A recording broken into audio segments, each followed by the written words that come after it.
अस्सलामु अलैकुम वरहमतुल्लाहि वबरकातुहू। रब्बि इश्रह ली सदरी वयस्सिर ली अमरी वहलुल उक़दतम मिन लिसानी यफ़क़हू क़ौली। हम तर्फुल लिसान से अदा होने वाले हुरूफ के बारे में पढ़ रहे थे, जिनमें से हम उन 9 हुरूफ के बारे में पढ़ चुके हैं जो ज़ुबान की नोक से अदा होंगे। अब अगर हम ज़ुबान का एक नक्शा बनाते हैं तो यहाँ पे एक ज़ुबान की ये टिप है, ज़ुबान की नोक है, इसको हम तर्फुल लिसान बोलते हैं। इसी के पास ज़ुबान के ये 2 छोटे से किनारे हैं, यानी बिल्कुल टिप के नज़दीक ज़ुबान के 2 जो किनारे हैं वो भी तर्फुल लिसान ही, मतलब वो भी ज़ुबान की अतराफ़ ही हैं।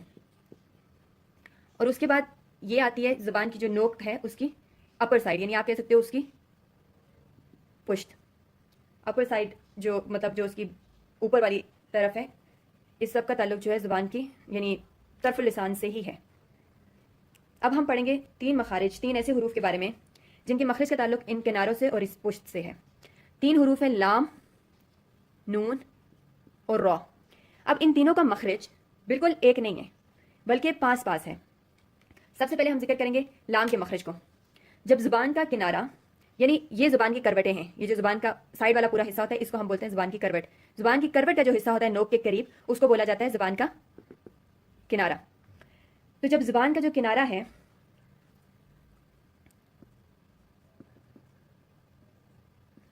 वो ऊपर के एक दाढ़ और उसी दाढ़ के करीब में जो दांत हैं उनके मसोड़ों से लगे। ज़ुबान का किनारा जब ऊपर की दाढ़, यानी दाढ़ से हमें मालूम हो गया कि ज़ुबान का किनारा, दाढ़ जो है वो ज़ुबान की इस साइड पे होती है, यानी यहाँ तक दाढ़ होगी, उसके बाद दांत शुरू होते हैं। तो जो आखिरी दाढ़ होगी उस दाढ़ के साथ और उसके साथ वाले दांतों के साथ जब ज़ुबान का किनारा लगेगा तो लाम अदा होगा। लाम। अब आप देखेंगे कि दाढ़ और दांतों के साथ आपकी ज़ुबान की एक साइड लग रही है, यानी जो आपकी ज़ुबान की पूरी साइड है उसका लास्ट जो हिस्सा है, जो ये एंड है नोक के करीब वाला हिस्सा, वो दाढ़ और दांतों के मुसोड़ों से लगेगा। मुसोड़े बोलते हैं गम्स को, जो उससे थोड़ा सा यानी जड़ तक का जो ऊपर हिस्सा है उसके साथ। लाम लाम। इसको आपने महसूस करना है कि आपके मुसोड़ों के साथ ज़ुबान का किनारा लग रहा है। लाम।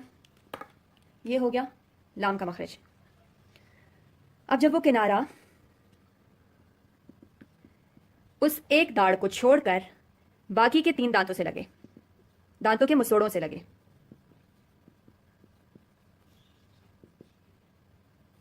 तो नून अदा होगा। ज़ुबान का किनारा दाढ़ को छोड़कर, यानी अब नून का मखरज लाम के मखरज से थोड़ा सा आगे की तरफ है, उस दाढ़ को छोड़कर बाकी के 3 दांतों के मुसोड़ों से लगेगा। नून नून। अब आप शुरू में इसको महसूस करेंगे कि आपकी ज़ुबान का जो किनारा है वो अब किसी दाढ़ से नहीं लग रहा, बल्कि उससे आगे जो 3 दांत हैं उन दांतों से लग रहा है, उन दांतों के मुसोड़ों से लग रहा है। ये हो गया लाम और नून का मखरज। अब जो रॉ का मखरज है वो इन दोनों के मखरज से थोड़ा सा और आगे की तरफ है। उसमें हम ज़ुबान के किनारे के बजाय ज़ुबान की पुश्त, ज़ुबान की पुश्त यानी बिल्कुल टिप के पास वाला हिस्सा, ज़ुबान की पुश्त जब ऊपर वाले 3 दांतों के, अब ये वाले दांत जो थे क्योंकि इनका ताल्लुक किनारों से था तो ये थोड़ा साइड के दांत थे, अब उन्हीं दांतों में से बिल्कुल जो सामने वाले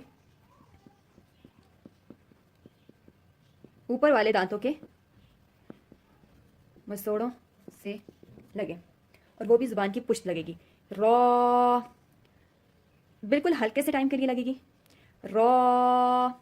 इसमें एक ख़ास चीज़ जिसको जिसको आपने ध्यान में रखना है इन तीनों हरूफ में, इन तीनों हरूफ का जो ताल्लुक है वो ये है कि इसमें यानी इस नोक के ऊपर वाला हिस्सा इस्तेमाल होता है सबसे पहली चीज़, यानी ये वाला पार्ट इसमें इस्तेमाल होता है, किनारे और पुश्त एक चीज़, और दूसरी चीज़ इसमें दांतों के मसोड़ों का ताल्लुक है।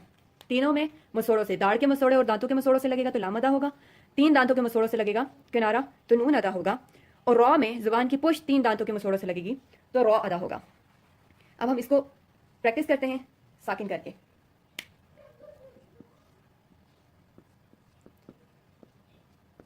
अब जहां पर ये रुकेगा यानी जहां पर ये हर्फ अदा होगा वो इसका मखरज होगा अल।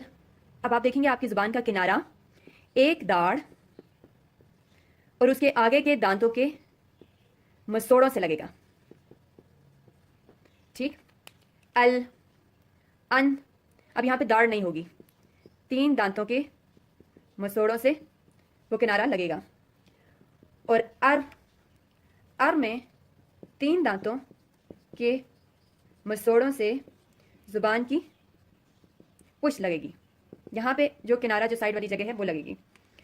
ال، ان، ار. اب یہ حروف پڑھنے میں بہت آسان ہے، ان کا مخرج سمجھنا بس تھوڑا سا مشکل ہے، لیکن ایک دفعہ سمجھ آ جائے تو انشاءاللہ اس کے بعد پڑھنے میں کوئی